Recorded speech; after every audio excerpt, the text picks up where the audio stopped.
Los tres juicios más impactantes presentados en el libro de Apocalipsis son los sellos, numerados del 1 al 7. Solo mencionar el libro de Apocalipsis puede causar escalofríos, no por ser una historia de horror, sino porque ilustra la confrontación definitiva entre el bien y el mal, marcando el final de la historia humana. Los capítulos 6 al 16 de Apocalipsis se enfocan en la presencia de Satanás en la tierra. Este segmento en particular es considerado el núcleo del libro y puede resultar difícil de entender y aplicar en la práctica. Desafortunadamente, ahora entramos en la parte más sombría. La situación se deteriorará significativamente antes de que se vea alguna mejora. Pero es reconfortante saber que lo representado en estos capítulos es lo peor que puede ocurrir, aunque esto mismo ya es bastante inquietante.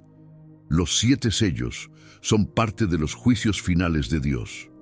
El capítulo 6 de Apocalipsis, versículos 1 al 17, describe estos sellos.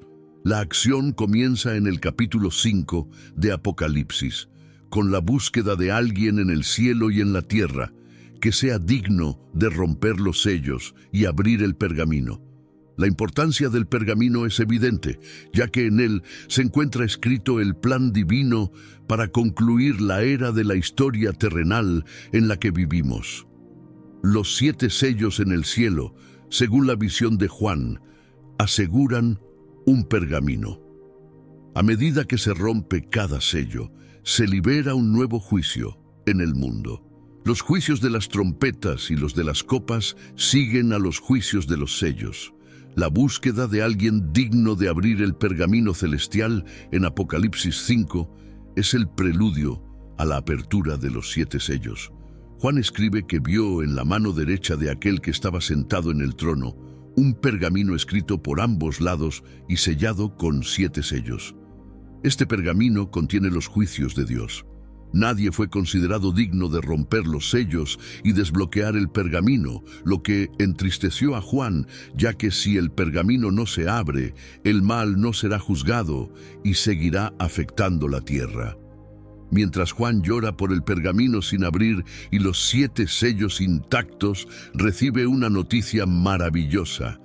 El león de la tribu de Judá, la raíz de David, ha triunfado.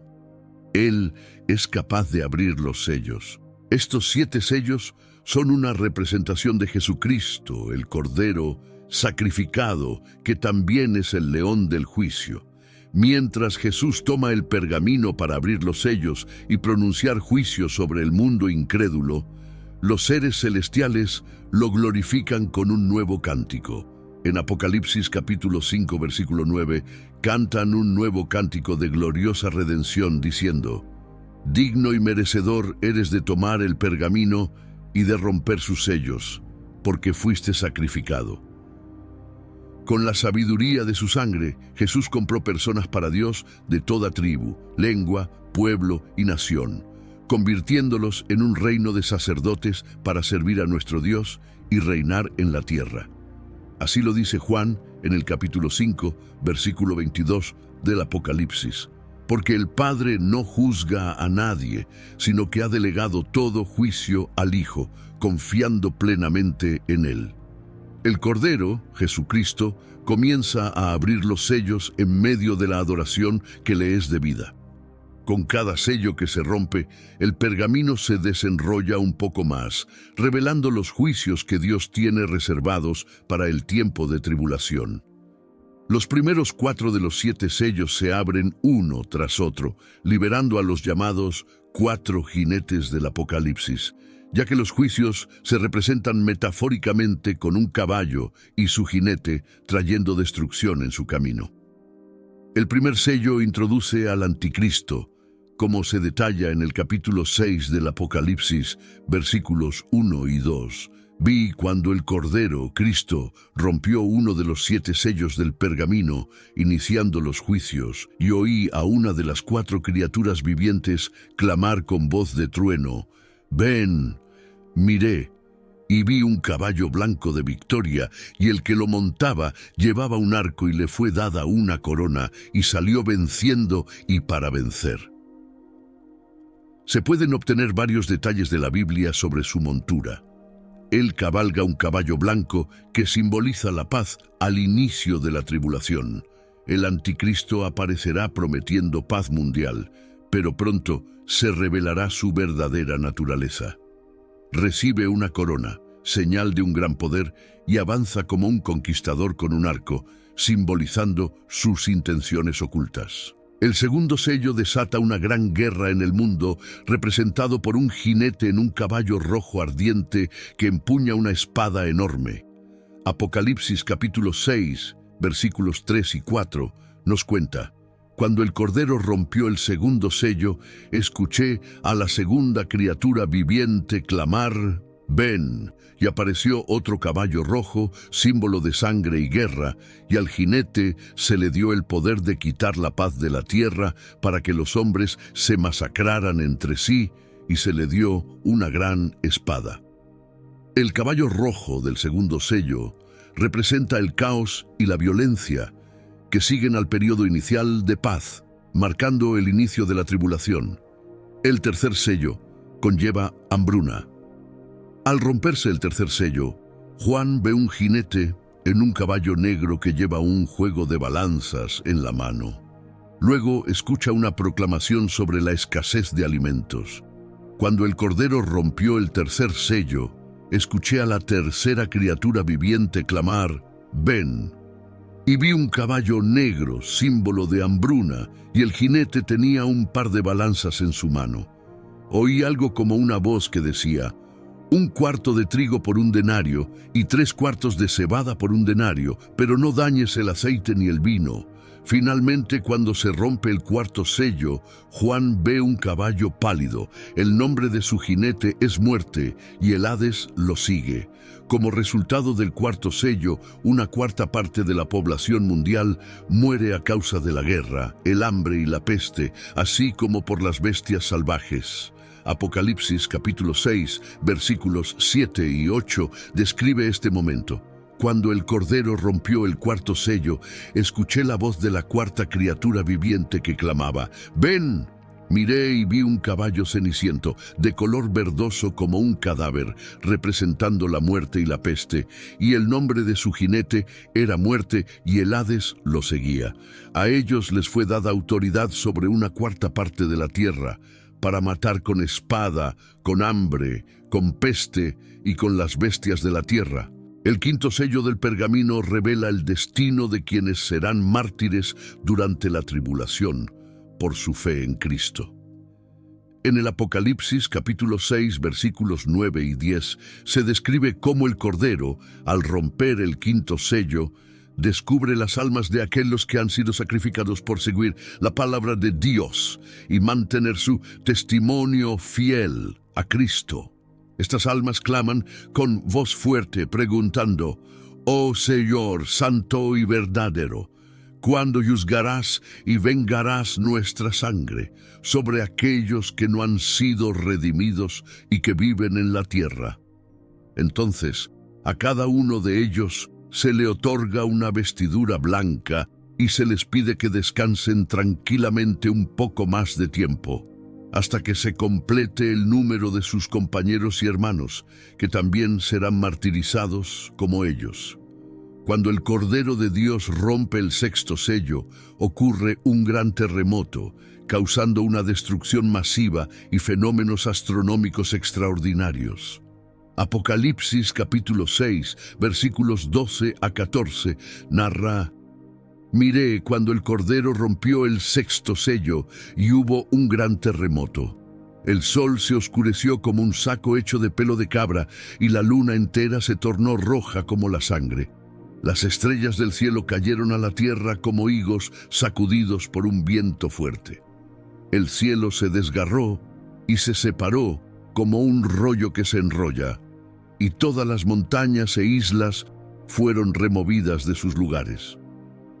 Los supervivientes del sexto sello Sin importar su estatus social, buscan refugio en cavernas y claman a las montañas y rocas que caigan sobre ellos, escondiéndolos de aquel que está sentado en el trono y de la ira del Cordero, porque ha llegado el gran día de su juicio.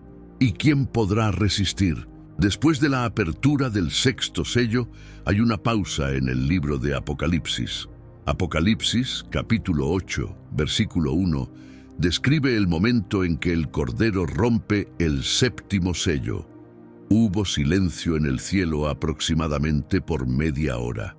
Un momento de asombro ante el juicio inminente de Dios. Los juicios que seguirán al final de la tribulación ahora son evidentes en el pergamino y son tan severos que incluso el cielo queda en silencio. El séptimo sello anuncia el inicio de la próxima ronda de juicios. Juan ve instantáneamente a 7 ángeles sosteniendo 7 trompetas, listas para ser tocadas. Un octavo ángel toma un incensario y quema mucho incienso en él, representando las oraciones del pueblo de Dios. Apocalipsis capítulo 8, versículo 5 relata: Entonces el ángel tomó el incensario, lo llenó con fuego del altar y lo arrojó a la tierra, y hubo truenos, relámpagos y un terremoto. Cuando los juicios de los 7 sellos se completan, comienza la segunda fase de la tribulación, que incluye los 7 juicios de las trompetas. El libro de Apocalipsis, en los capítulos 8 y 9, describe un tiempo cercano al final del mundo, cuando los ángeles tocan 7 trompetas, cada una anunciando una nueva ronda de juicio sobre la gente de la tierra. Las trompetas representan desastres, y los juicios anunciados por las 7 trompetas ocurren durante el periodo de tribulación al final del mundo.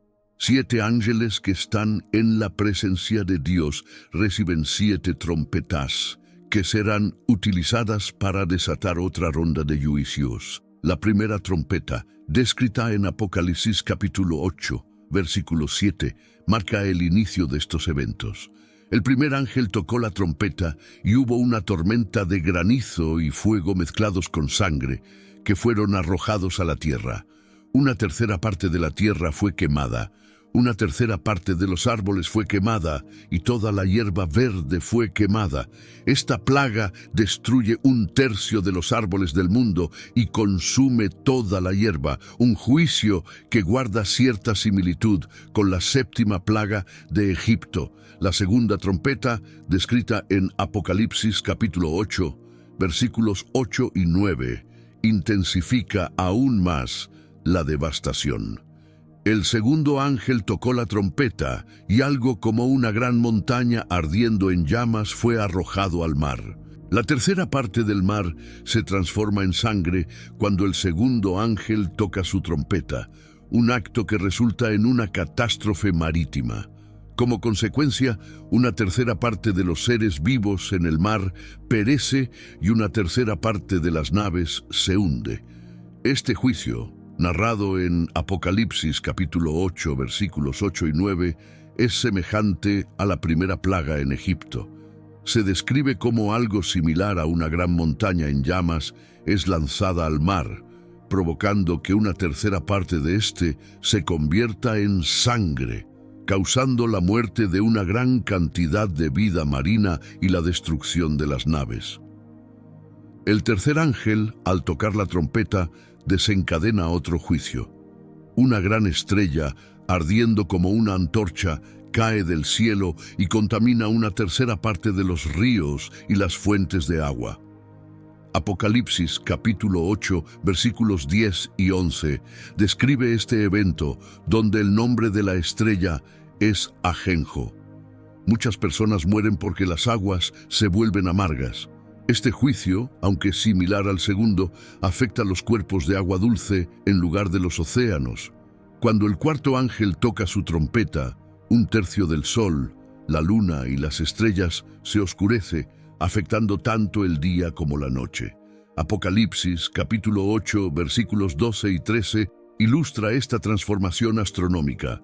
Luego, Juan observa una advertencia especial, un águila volando en el cielo, proclama un lamento por las calamidades que aún están por venir con los toques de trompeta de los 3 ángeles restantes. Este cuarto sello trae consigo cambios drásticos en los cielos. La quinta trompeta, narrada en Apocalipsis, capítulo 9, versículos 1 a 5, introduce un juicio más aterrador. El quinto ángel toca su trompeta y una estrella cae del cielo, abriendo el pozo del abismo. De este pozo sale humo que oscurece el sol y el aire, y de ese humo emergen langostas con poderes destructivos similares a los escorpiones. Se les ordena no dañar la vegetación, sino solo a las personas que no tienen el sello de Dios en sus frentes. Estas criaturas no pueden matar, sino solo atormentar a estas personas durante 5 meses. Un tormento comparable al de una picadura de escorpión. El rey de estas langostas demoníacas es conocido como Abadón en hebreo y Apolión en griego, lo que significa destructor.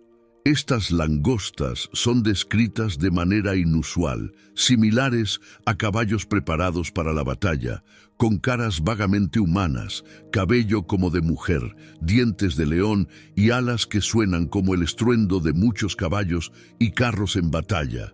El sexto ángel toca su trompeta en Apocalipsis, capítulo 9, versículos 13 a 15, lo que libera a 4 ángeles malvados atados junto al gran río Éufrates. Estos ángeles comandan un ejército sobrenatural que mata a una tercera parte de la humanidad. Una voz desde los 4 cuernos del altar de oro ante Dios da la orden para liberar a estos ángeles. Los jinetes llevan corazas rojas, azules y oscuras, y sus caballos tienen cabezas de león, de cuyas bocas sale fuego, humo y azufre. Sus colas son como serpientes y utilizan tanto sus bocas como sus colas para matar. A pesar del horror de estas plagas, los supervivientes en la tierra se niegan a arrepentirse y continúan en su idolatría, asesinatos, hechicerías, inmoralidad sexual y robos. La séptima trompeta, también conocida como el tercer ay, se relata en Apocalipsis, capítulo 11, versículo 15.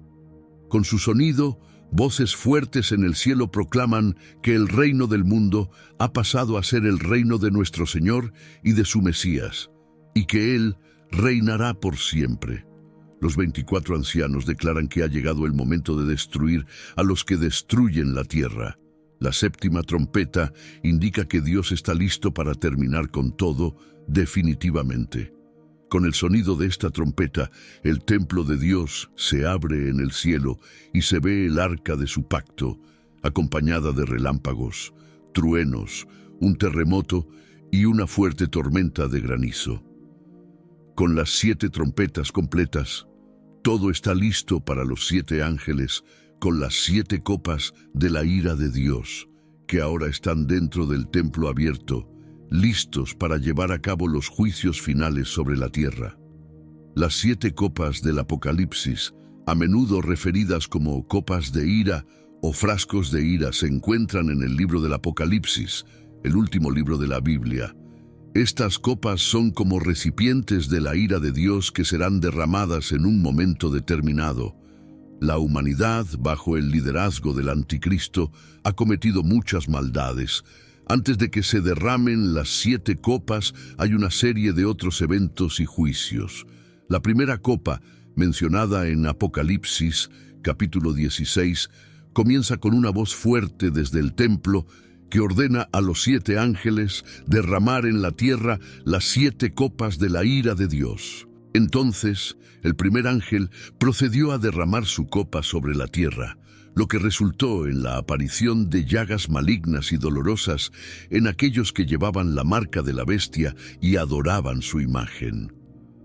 Al vaciar el contenido de su copa, aquellos marcados por su lealtad a la bestia, un símbolo de su rebelión contra el Creador, fueron repentinamente afligidos con estas llagas dolorosas. Las marcas que antes mostraban con orgullo se convirtieron en heridas purulentas. La segunda copa, que sigue a la primera y trae llagas dolorosas a los seguidores de la bestia, prepara los cielos para otro acto de gran importancia. El ángel avanza con su copa, llena de un líquido misterioso. Apocalipsis, capítulo 16, versículo 3, describe el momento en que el segundo ángel derrama su copa en el mar, transformándolo en sangre como la de un muerto, y como resultado, toda vida marina muere. La transformación del océano, antes azul claro y lleno de vida, en un rollo oscuro y espeso, es un cambio no solo superficial, sino profundo y esencial, alterando la misma esencia del mar.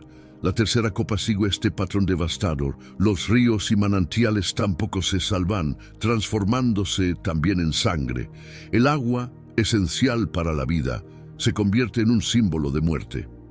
Apocalipsis, capítulo 16, versículo 4, destaca esta contaminación completa, que contrasta con la contaminación parcial previamente vista en Apocalipsis 8. Frente a tales terribles juicios, la visión de Juan actúa como una advertencia seria, instándonos a prestar atención a las palabras del Todopoderoso, a apartarnos de la maldad y buscar refugio en la gracia de Dios. La cuarta copa marca otro momento crucial. Un ángel avanza, sosteniendo el siguiente recipiente de juicio, pero esta vez, el objetivo no es ni la tierra ni el agua, sino el mismo sol que ilumina nuestro cielo. Apocalipsis, capítulo 16, versículo 8, narra cómo el cuarto ángel derrama su copa sobre el sol, otorgándole el poder de quemar a las personas con un fuego intenso. De repente, el sol, siempre una fuente de luz y vida, se transforma en una fuente de dolor insoportable, quemando la tierra con una intensidad nunca antes vista. La gente se siente atrapada en un horno con su piel chisporroteando bajo el calor implacable. El dolor es tan intenso que, en lugar de buscar a Dios por misericordia, sus corazones se endurecen y se llenan de ira y desprecio hacia el cielo. La quinta copa se dirige no hacia los mares, montañas o ríos, sino hacia el mismo trono de la bestia, el epicentro de la maldad. Apocalipsis, capítulo 16, versículo 10, describe cómo el quinto ángel derrama su copa sobre el trono de la bestia y su reino se sumerge en una oscuridad completa. Imagina un mundo sin luz, donde la oscuridad es tan densa que no se puede ver nada. Esta oscuridad no solo es opresiva, sino que también trae consigo un sufrimiento adicional. Sin embargo, incluso en medio de esta penumbra, los afectados por el juicio no buscan el perdón o la misericordia de Dios, sino que continúan resistiendo y desafiando a Dios, incluso en su sufrimiento. Con la sexta copa en mano, el ángel se prepara para derramar otro juicio divino. El cosmos parece detenerse en anticipación a lo que está por venir. La copa se derrama sobre las aguas del gran río Éufrates, un evento tan significativo que solo puede ser descrito adecuadamente por Juan, el testigo de estas visiones. Apocalipsis capítulo 16, versículo 12, detalla este momento. Este acto prepara el escenario para un evento aún más impactante, que será orquestado por los ángeles liberados y su ejército sobrenatural. El sexto ángel, ejecutando su papel en esta serie de eventos trascendentales, derramó su copa sobre el gran río Éufrates. Como resultado, sus aguas se secaron, abriendo un camino para los reyes del este. La disminución de las aguas del Éufrates, un río que atraviesa Turquía, Siria e Irak, y que es un elemento destacado en el área del creciente fértil, transformó lo que antes era un obstáculo en una vía transitable, preparando el escenario para los siguientes acontecimientos. La séptima copa trae consigo una escena dramática en los cielos. El séptimo ángel, portando la última copa de castigo divino, se prepara para derramarla. Esta copa representa el clímax de todos los juicios previos, evidenciando la severidad y finalidad de la justicia de Dios. Apocalipsis capítulo 16, versículo 17, relata este momento crucial. El séptimo ángel derramó su copa sobre el aire y una voz poderosa salió del templo desde el trono diciendo: «Hecho está». Esta proclamación no es solo un anuncio, sino la afirmación de la culminación del juicio final de Dios sobre la tierra.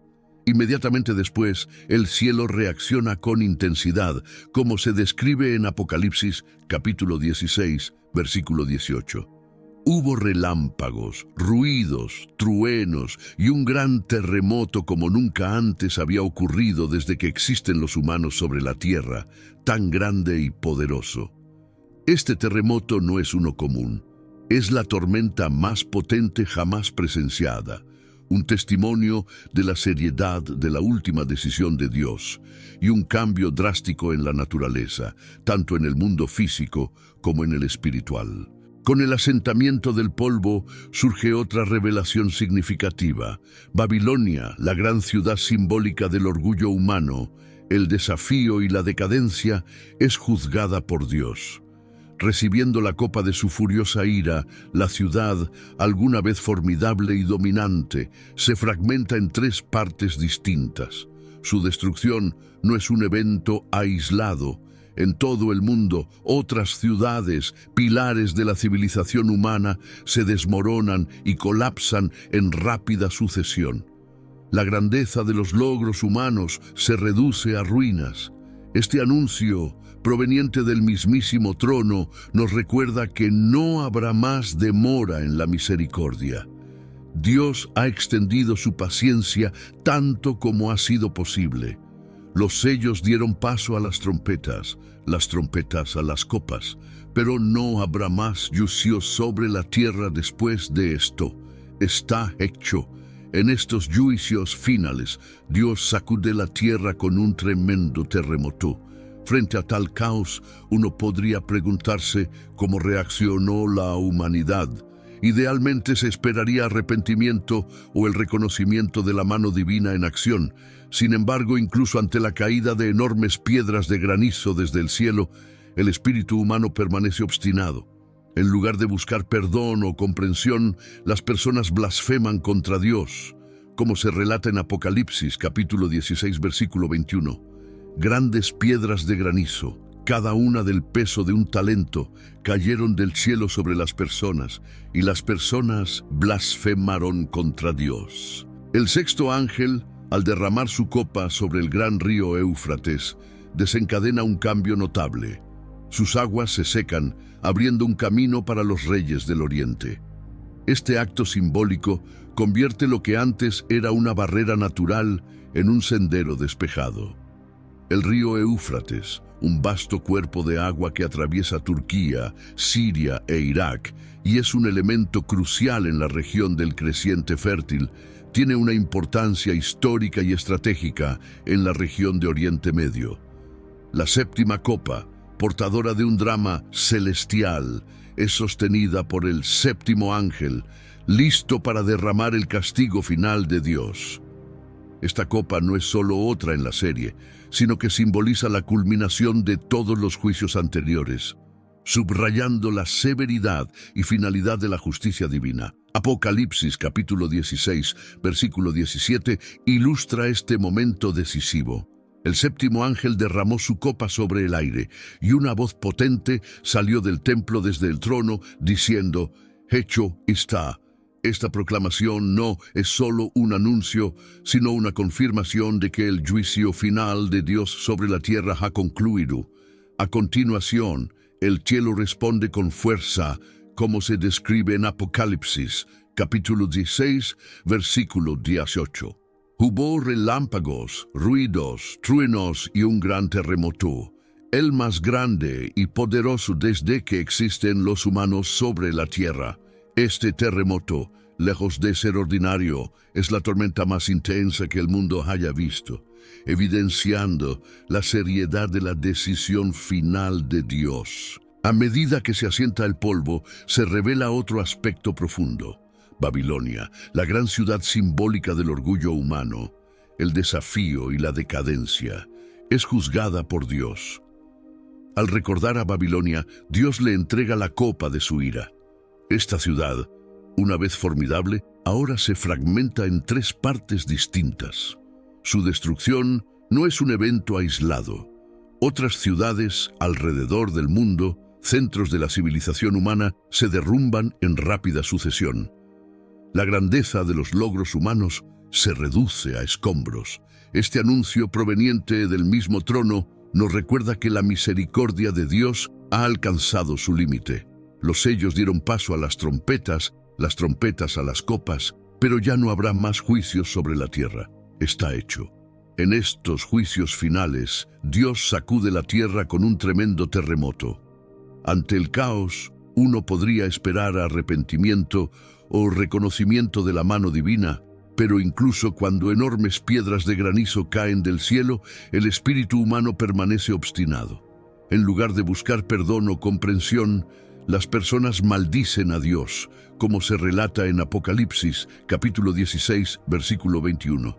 Grandes piedras de granizo, cada una del peso de un talento, cayeron del cielo sobre las personas, y las personas maldijeron a Dios por la plaga del granizo, porque era extremadamente severa. Esta historia sirve como un recordatorio solemne de que, aunque Dios es paciente y misericordioso, llega un momento en que la justicia debe prevalecer. El libro de Apocalipsis, que habla sobre el fin del mundo y el plan final de Dios, subraya con cada copa derramada la urgencia y la gravedad del juicio divino. El propósito de estos eventos no es infundir miedo, sino enfatizar las consecuencias significativas de una sociedad que rechaza a su Creador. La ira de Dios y los juicios que se narran sirven como un testimonio profundo de su indignación justa contra la maldad y la rebelión de la humanidad. Con cada copa vertida, la tierra experimenta calamidades sin precedentes, desde llagas dolorosas, Apocalipsis 16:2, hasta el sol quemando la tierra con un calor intenso, Apocalipsis 16:8. Es fundamental entender por qué estos eventos son significativos. Según la Biblia, son piezas de un rompecabezas que encajan en una imagen más grande. Son parte del gran plan de Dios y sirven como un recordatorio de que Él controla todo.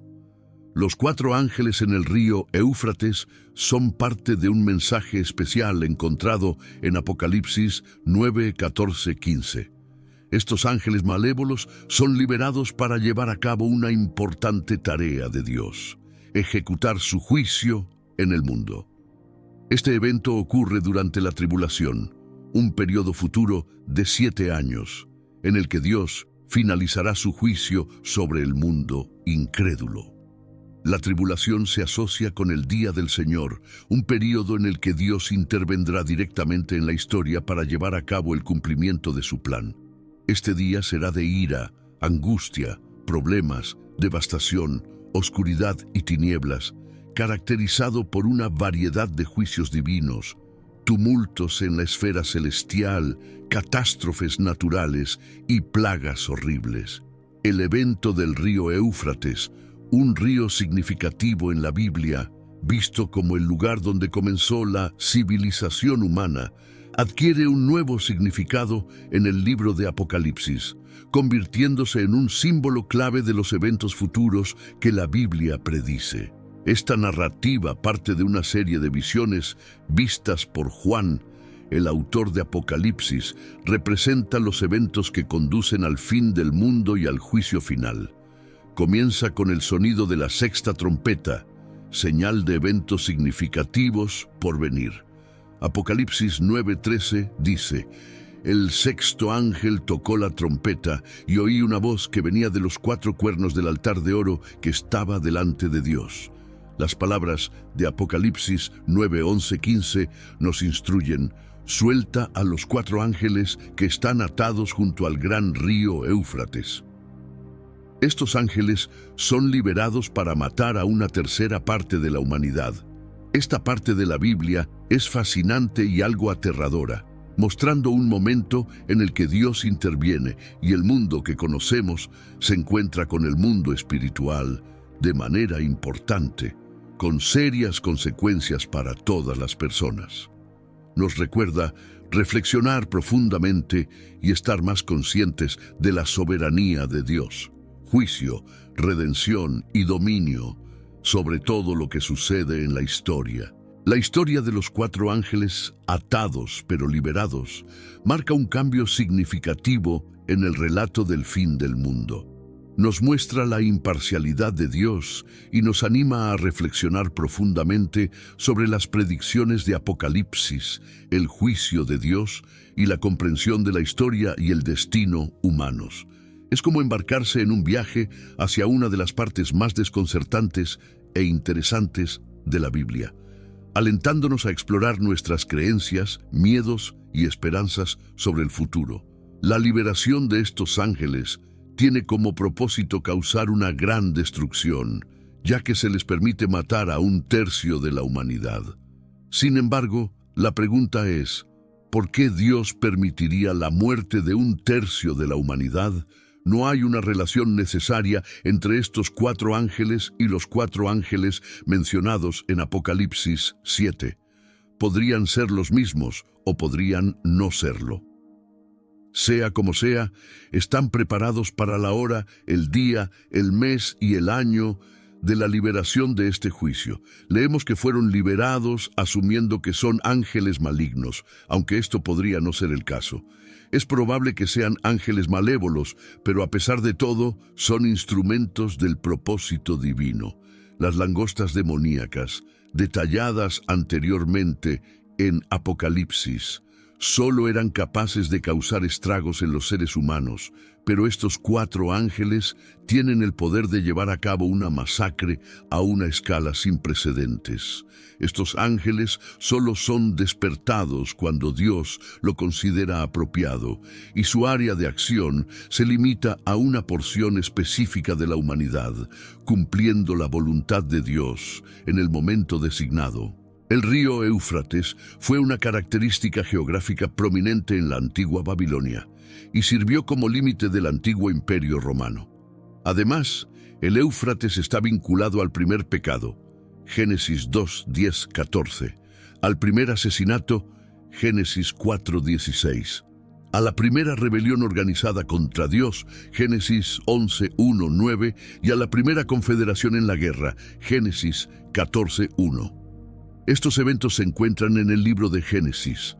La descripción del ejército liderado por estos ángeles se encuentra en Apocalipsis 9, 16, 19.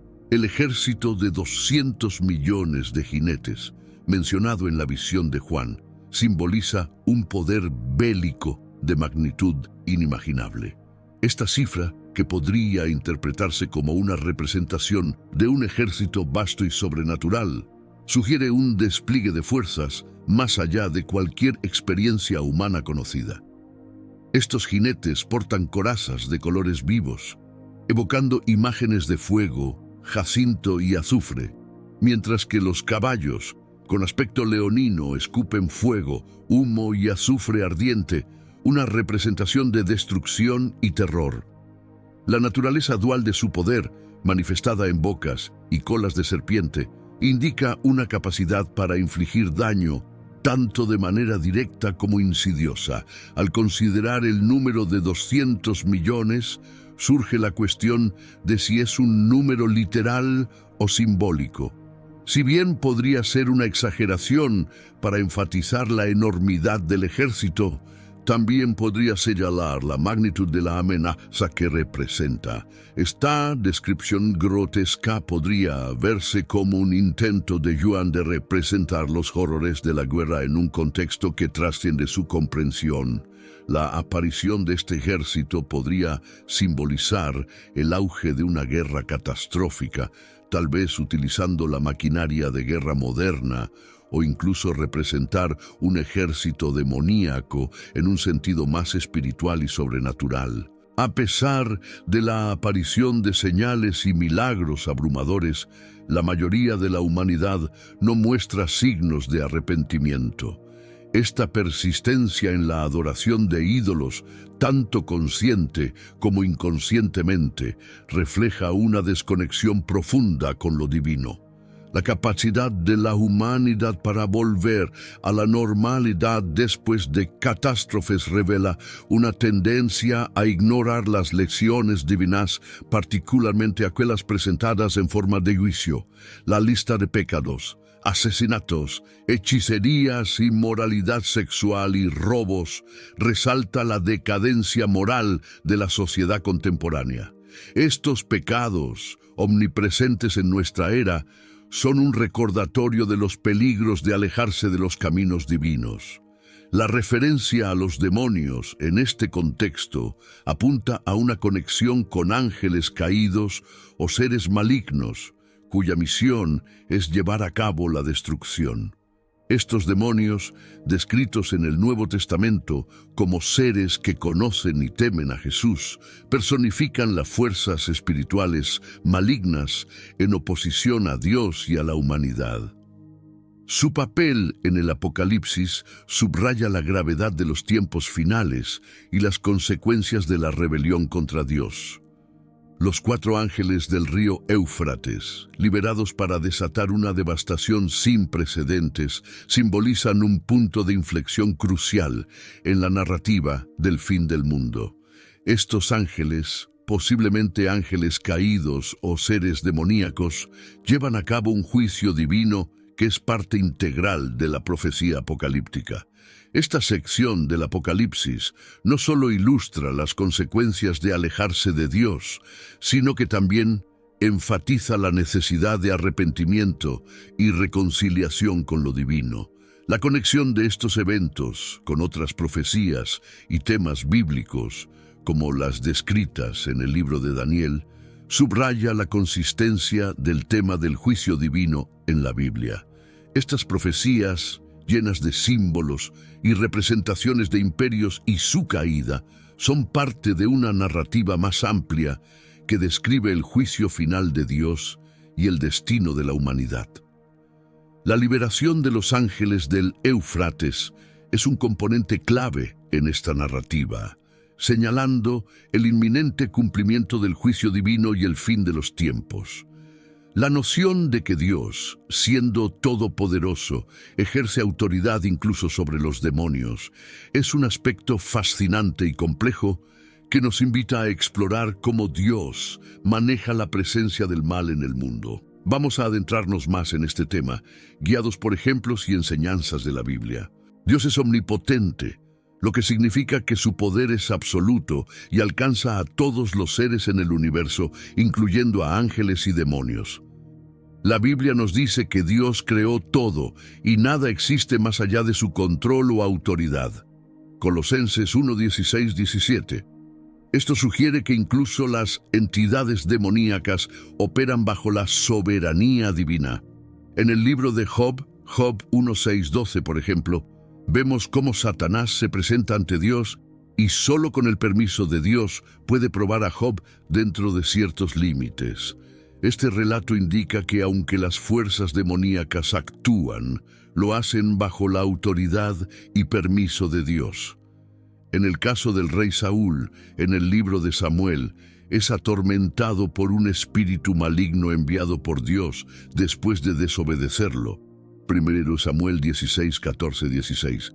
Este suceso demuestra que Dios puede permitir la influencia demoníaca como una forma de juicio. En el Nuevo Testamento, Jesús se enfrenta y expulsa demonios, mostrando su autoridad sobre ellos. Esto también ilustra cómo Dios puede usar actividades demoníacas para resaltar su poder y soberanía. La Biblia establece límites claros en cuanto a la influencia demoníaca.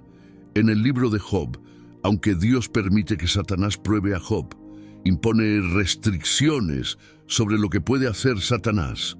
Job 1:12, Job 2:6. Santiago 4:7 insta a los creyentes a someterse a Dios y resistir al diablo, con la promesa de que él huirá. Esto implica que, aunque los demonios pueden influir, los creyentes tienen el poder, a través de Dios, para resistirlos.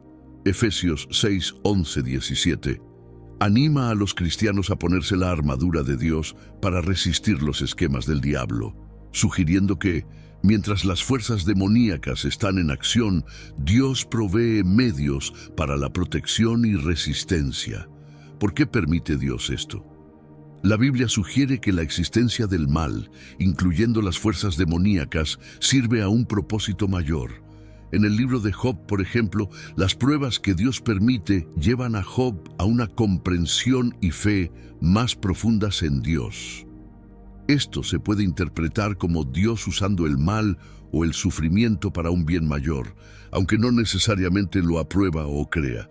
Este tema complejo nos lleva a debates sobre el libre albedrío y la naturaleza de la soberanía de Dios. El problema del mal, que es cómo reconciliar la existencia del mal y el sufrimiento con un Dios amoroso y justo, es abordado en la Biblia de varias maneras. Romanos 8:28, por ejemplo, dice que Dios interviene en todas las cosas para el bien de quienes le aman y han sido llamados según su propósito, sugiriendo que Dios puede transformar el mal o sufrimiento en bien. Además, el concepto del libre albedrío, evidenciado desde Génesis, nos muestra que Dios permite a sus criaturas tomar decisiones, incluso cuando éstas pueden llevar al mal o al sufrimiento. En resumen, aunque las fuerzas demoníacas existen y actúan en el mundo, la Biblia enfatiza que operan bajo el dominio de Dios y están sujetas a su autoridad suprema. La historia de Adán y Eva en el libro de Génesis no solo revela el origen de la humanidad, sino que también ilustra un principio fundamental. Las elecciones humanas tienen consecuencias profundas. A través de su decisión de desobedecer a Dios, Adán y Eva introdujeron el mal y el sufrimiento en el mundo, estableciendo un patrón que se repite a lo largo de las Escrituras. Este principio, que resalta la responsabilidad humana frente al mal, se encuentra tejido en el tejido mismo de la narrativa bíblica y se manifiesta de diversas formas en sus historias y enseñanzas.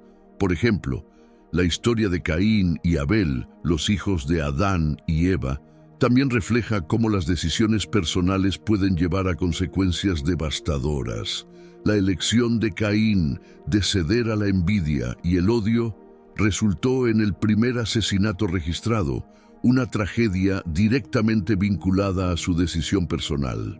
Esta temática de la responsabilidad humana y las consecuencias de nuestras acciones se extiende hasta la visión de Juan sobre los 4 ángeles en el río Éufrates, tal como se describe en el libro de Apocalipsis.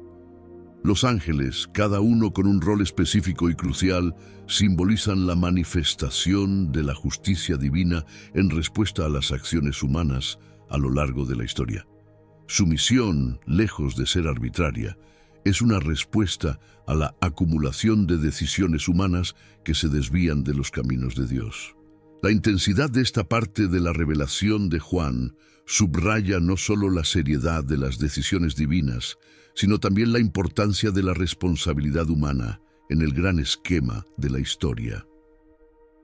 Estos ángeles no actúan en un vacío. Su intervención es una consecuencia directa del curso de la historia humana, moldeada por innumerables elecciones y caminos tomados. Esta narrativa nos recuerda que, aunque Dios es soberano y omnipotente, permite que nuestras decisiones tengan un impacto real y significativo. En cierto modo, los ángeles en el río Éufrates son ejecutores de la justicia divina, actuando en un mundo moldeado y afectado por las acciones humanas. Por lo tanto, la historia de Adán y Eva, junto con la visión de los 4 ángeles, nos invita a reflexionar sobre nuestro papel en la historia, la importancia de nuestras decisiones y cómo éstas influyen en nuestro entorno y en el plan divino. Nos anima a considerar cómo nuestras acciones, individuales y colectivas, pueden desencadenar eventos y respuestas en el ámbito espiritual, y cómo cada elección que hacemos contribuye al tejido más amplio de la historia que Dios está escribiendo. Al analizar esta historia, es vital considerar el simbolismo del río Éufrates. Tradicionalmente, este río ha sido visto como una frontera entre naciones y a menudo se le asocia con conflictos y guerras. La liberación de los ángeles simboliza un periodo de grandes cambios y caos, un tema recurrente en el Apocalipsis. Reflexionar sobre este pasaje nos lleva a enfrentarnos al misterio y la profundidad del plan de Dios, tal como se revela en las Escrituras. La visión de los 4 ángeles actúa como un recordatorio de la omnipotencia y soberanía de Dios, reafirmando que Él está al mando, incluso de las fuerzas más poderosas del universo. Esta narrativa nos invita a reflexionar sobre temas más amplios, como el juicio divino, la redención y el triunfo final del bien sobre el mal. Se convierte en un llamado a la introspección personal sobre nuestras vidas y nuestro lugar en el plan divino.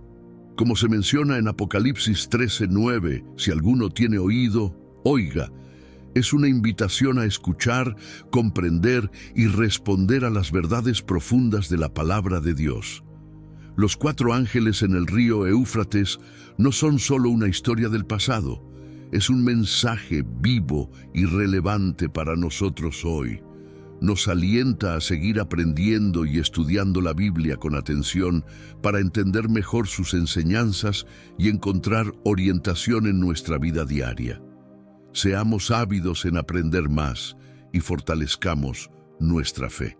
Oremos con mayor profundidad.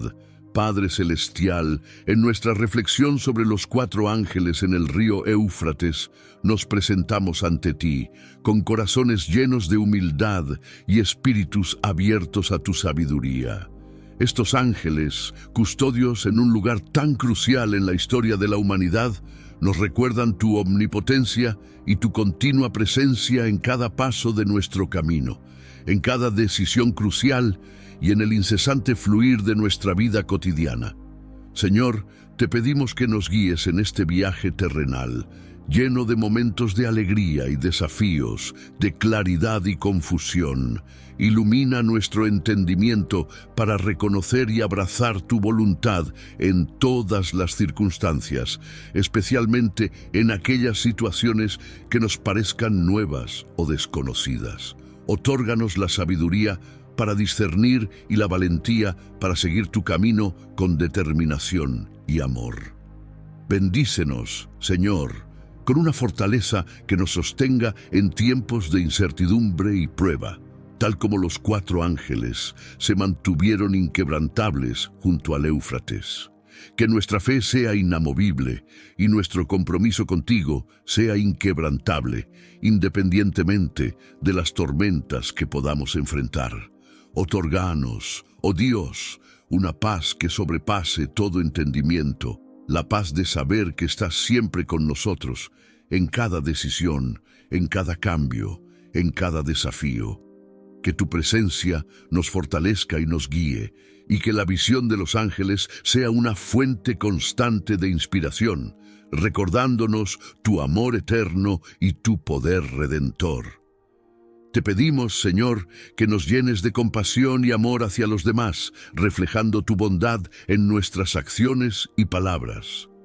Que seamos instrumentos de tu paz y tu gracia, llevando luz donde haya oscuridad, esperanza donde haya desesperación y consuelo donde haya dolor. Padre, te rogamos que nos ayudes a ser ejemplos vivientes de tu amor y tu verdad, en un mundo que a menudo parece olvidado de tu presencia. Ayúdanos a ser faros de fe y fuentes de inspiración para aquellos que nos rodean, viviendo vidas que honren y glorifiquen tu nombre. Finalmente, te agradecemos por tu amor incondicional, tu misericordia y tu gracia infinita. Que nos mantengamos firmes en nuestra fe, arraigados en tu palabra, y que siempre busquemos tu rostro en cada aspecto de nuestras vidas. En el nombre sagrado de Jesús, oramos. Amén. Hemos descubierto cómo nuestras decisiones tienen un impacto significativo en el curso de la historia y en el cumplimiento del plan divino. Este viaje nos ha llevado a comprender la responsabilidad que llevamos en nuestras manos y cómo nuestras elecciones pueden influir en el mundo que nos rodea. Si este viaje a través de las páginas de la Biblia y la reflexión sobre el poder de nuestras decisiones te ha inspirado o provocado alguna pregunta, te invito a participar activamente en nuestra comunidad. Suscríbete al canal para no perderte futuros videos donde exploraremos más historias y enseñanzas fascinantes. No olvides darle me gusta a este video si te ha gustado y, por supuesto, tu opinión y tus preguntas son muy valiosas para nosotros, así que deja un comentario abajo con tus pensamientos o con temas que te gustaría ver en videos futuros. Cada comentario, like y suscripción nos ayuda a crecer y a continuar trayendo contenido significativo y enriquecedor. Juntos podemos seguir explorando las riquezas de la fe, la historia y la espiritualidad. Gracias por ser parte de esta jornada de descubrimiento y reflexión.